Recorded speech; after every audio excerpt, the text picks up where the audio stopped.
Hürmetli qarindoshlar, Sharq Turkiston Sirgindi Hökumeti televiziyasining xabarlar programmasini ko'rishinglarni qizg'in qarshi olamiz.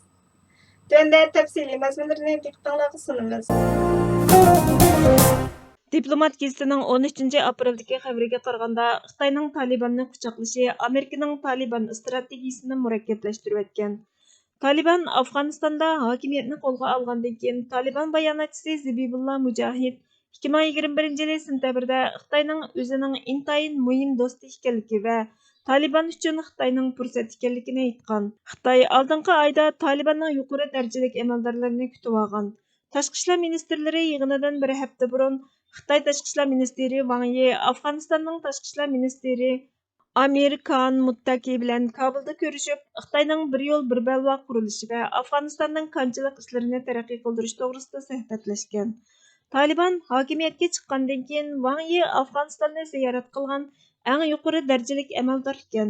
Xitoyning Talibanga yaqinlashishdagi maqsadi Taliban chegarasida harakat qilayotgan Xitoy oshqin deb ko'ptirayotgan kuchlarning tahdididan o'zini qo'g'dash, bexatarligini ilgari surish, yana bir yo'l bir balvoq qurilishi uchun mablag' solish. Afg'onistondagi 10 yildan ko'proq vaqtdan beri to'xtab qolgan mis va neft zapasini qazish planini amaliylashtirish bo'lib, bu Amerikaning Afg'onistonga bo'lgan ta'sirini ojizlatadigan. Beijing Washingtondan Afg'onistonning to'ng'itilgan mol-mulklarini qaytarib berishni talab qilgan. Shi Jinpingning dokladida Afg'onistonga ko'plab yordam qilish ta'kidlangan. Amerika va o'xshashib ketadigan sheriklar tadbir qo'llanib, Xitoyning Afg'onistondagi ta'sir kuchini pasaytirgan. Washington yangi Dehlining ko'p tarafli diplomatiyaga rahbarlik qilish va Afg'onistonning siyosiy yo'lini taraqqiy qildirishda yo'l ko'rsatishi kerakligini ta'kidlagan. Beijing va Kabul vakillari o'rtasidagi uchrashish Amerikaning Osiyoning tinchligi va muqimligidagi manfaatini buzadigan. Bosh ministerimiz Salih Xudoyor apandi Afg'onistonni Taliban va Xitoyga tashlab berish strategiyalik xatolik. Bu Afg'oniston xalqiga shundaqla O'rta Osiyo va Janubiy Osiyoning bexatarligiga ig'ir salbiy oqibatlarni ilib keladi dedi.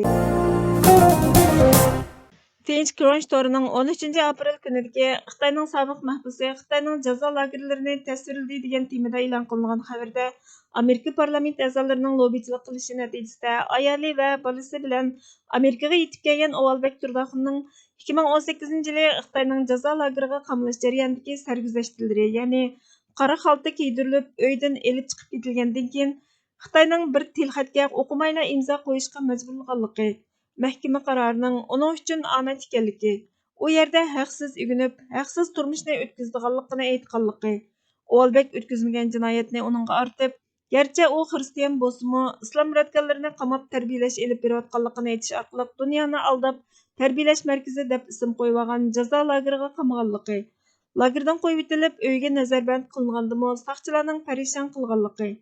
Yangi Jersey shtatida turishliq Avam palata a'zosi Chris Sims tarafidan Ovalbekning shartli qo'yib berish delosini qo'llash uchun avatgan xatida uning bilimining Hikvizionga o'xshash Xitoy shirkatlari tarafidan ta'minlangan texnikaning xalqarada tunilgan Xitoy yurgizayotgan ig'ir dafsanchilikni qulaylashtirish uchun qo'llanishga munosabatlik muhim isbot bilan ta'minlaydiganligini aytganligi. Axborot komitetining muavin raisi, Kengash palata a'zosi Marko Rubio'mu Ovalbekning ko'chish tirishchanligini qo'llaganligini, Hikvizionning dunyodagi eng cho'ng sim kuzatish kamerasi bilan ta'minlovchilarning biri ekanligi, 2020 yili taxminan 10 milliard dollar foyda olganligi, Amerikaning uni jazolangan shirkatlar qatorida qora tizimlikka kirgizganligi, Amerikadagi kuzatish sanoat tadqiqot gruppasining kuzatish texnikasi Soda nashriyati hukumat direktori Conor Haley xotirlagan bir yurish sinalg'u ziyoratida uning lagerga qamalish, tutib turilish, rəhimsizlarcha so'roq qilinish va majburiy davolash jarayonini bayon qilganligi, sin ko'rinishdagi Hikvizion logosining shaharning hamma yerini qoplaganligi, lagerda birarsi gap qilganda Hikvizion orqali buni bilalaydiganligi va ogohlantirish beradiganligi, lager qurbonlarining davomliq sukutda turadiganligi. Ovalbek 2018 yili noyabrda GPS jihozi bilan kecha-kunduz kuzatilish ostida uyga solinish sharti bilan qo'yib etilganligi.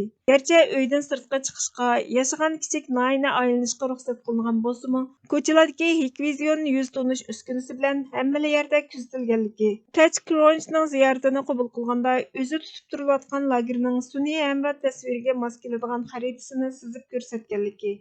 Xitoyning Washingtondagi bosh elchixonasining bayonotchisi Liu Pengyu bu ayblashni rad qilganligi, sobiq mahbuslarning guvohligi Gagadagi xalqaro jinoiy ishlar sotiga sunilgan deloni muhim isbot bilan ta'minlaydiganligi, xalqaro jinoiy ishlar sud mahkamasining Sharq Turkiston davosiga mas'ul advokati Rodni Dekson Xitoyning kishilik huquq dafsanchiligiga oid dalil isbotlarni to'playotganligi uchun Ovaldakning muddatdan burun shartli qo'yib berilishining kelgusidagi sotda guvohlik berishda intayin muhim ekanligini o'ttirg'a qo'yganligi bayon qilindi.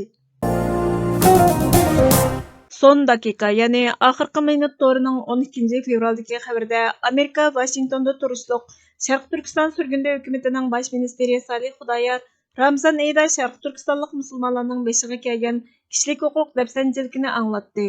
Salih Xudoyorning aytishicha, Xitoy Kompartiya amaldorlari Ramzan oyida Sharq Turkistonlik musulmon turk xalqini cho'chqa go'shi yeyishga, aroq ichishga majburlaydi ekan. 2014 yili keng ko'lamda qalaymaqon tutqun qilish rasmiy boshlangandan buyon Uyg'ur va boshqa turk musulmonlari Ramazon tutolmagan. Bosh minister Salih Xudoyor 2022 yili 12 aprel seshanba kuni Breitbart.com tor bekatida naql keltirib, Sharq Turkistondagi ko'p sondagi musulmonlar uchun Ramazon asosiy jihatdan cheklandi degan deyildi. Qur'oni Karimda bir millatning hol vaziyatining o'zgarishini oldi bilan uning o'zidagi o'zgarishning natijasiga bog'laganligi ma'lum. O'zini o'zgartirish ifodasi Qur'oniy istilah bo'yicha, ya'ni ro'yi o'zgarish yadro qilingan bo'lib, Qur'on mayli kishilik yoki ijtimoiy o'zgarish bo'lsin, insonning iroda tanlashi va aql idroki rol o'ynaydigan ishlarda masalaning mohiyatini mazkur qonuniyatga bog'laydi. Ro'yi o'zgarishdan iborat yadroliq o'zgarish faqatla yaxshi holatdan yomonga, yomon holatdan yaxshi holatga o'zgarishda, ya'ni ijobiy yoki salbiy burilishlarning hammasida markaz bo'lib qolmasdan, yana bu haq bilan botil kurashidagi g'alaba va mag'lubiyat qonuniyatlaridami o'z ifodasini topadi. Masalan, tarixdagi mashhur Uhud g'azotida musulmonlarning jangdagi mag'lubiyati ularni cho'chitgan. Ular Nusratning o'zlariga mansub ekanligi haqida oldin ola xush xabar olgan bo'lishiga qaramay, o'zlarining haqiqat tarafdorlari turug'liq mag'lub bo'lganligi ustida o'yga cho'mgan. Ular o'zlariga Allohning nusrati va'da qilingan turibmi, yana mag'lub bo'lishning sababini so'rash orqali zehnidagi tugunni yechmoqchi bo'lgan. Ular savolga javob olmoqchi bo'lganda, Qur'oni Karimning javobi tuvandikicha bo'lgan edi. Ey Muhammad, aytqinki, u sizlarning o'zinglardan bo'ldi. Oyatdagi o'zinglardan ketdi degan bu yakun darvaqa Uhuddagi mag'lubiyatning tagida yotgan sabablarga ishorat qilmoqda. Ya'ni mag'lubiyatning shu chog'da yuz bergan harbiy tuzumga itoatsizlik qilish. Qo'mondan, ya'ni Rasulullohning buyrug'iga xilof holda hech bir zururiyatsiz holatda yovning g'animatlarini o'lja elishga oldirib, beso'roq tog'dan tushish. Muhimi, urushdagi eng ajallik strategik o'rinni ayrilmaslik buyrug'i bo'lishiga qaramay, uni dushmanga tashlab berishdek xatoliklarga yo'l qo'yganlikdan, dushmanning g'albisiga yuchuq ichib berishdan kelib chiqqanligini bildirmoqda. Shundaqla bu yakun ilohiy nusratning sabab-natija asosida qo'lga keladiganligining ichki jihatda churuklik ko'rilganda, toki bu churuklik tuzalganga qadar ilohiy nusratning asqida bo'ldiganligining, ishdan tuzilish amaliyalashgandala ondan g'albining haqiqat ahli tarafda bo'ldiganligining dalili va tarixiy o'rnaklaridir. Burhan Muhammadning Asorat afsonalari bizga nima deydi nomli asridan ilindi. Hurmatli ko'ruvchilar, xabarlarimizni ko'rganlar uchun ko'p rahmat. Kelar qitimqi programmamizda ko'rishguncha Allohga omonat bo'lgaysizlar.